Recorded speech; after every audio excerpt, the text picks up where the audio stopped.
1979 दुनिया का माहौल बिल्कुल अलग था। अमेरिका और सोवियत यूनियन के बीच कोल्ड वॉर जा रहे थे।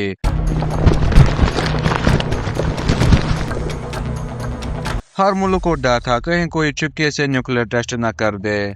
इसलिए अमेरिका ने स्पेस में कुछ खास सैटेलाइट भेजी हुई थी।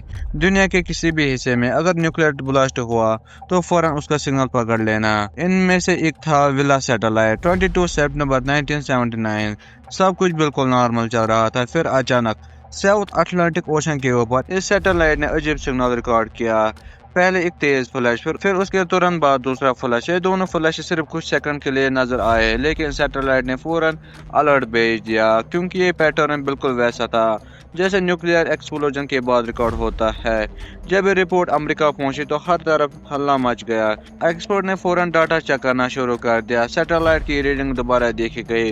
हर नंबर को बार बार कंपेयर किया गया, लेकिन रिजल्ट नहीं बता। सैटेलाइट बार बार यही बता रहा था कि उसने न्यूक्लियर ब्लास्ट जैसे सिग्नल रिकॉर्ड किया है। अब सबसे बड़ा सवाल था, अगर ब्लास्ट हुआ है तो किया किसने? उस दिन दुनिया के किसी भी मुल्क ने न्यूक्लियर टेस्ट का ऐलान नहीं किया था। फिर साउथ अटलांटिक के बीच ये फ्लैश आया कहां से?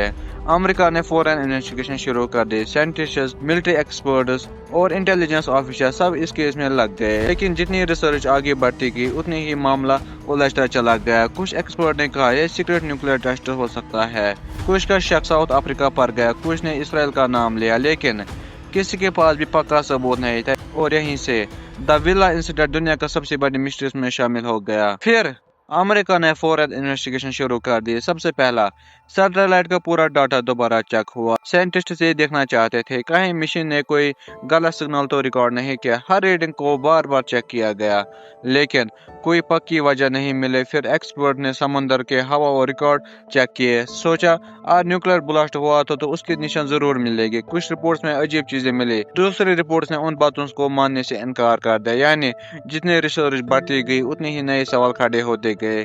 इसी बीच एक और थ्योरी सामने आई। कुछ एक्सपर्ट का मानना था कि शायद ये सीक्रेट न्यूक्लियर टेस्ट था। उस वक्त लोगों का शक साउथ अफ्रीका और इसराइल पर गया, लेकिन आज तक कोई ऐसा सबूत सामने नहीं आया जो इस बात को पूरी तरह सच साबित कर सके।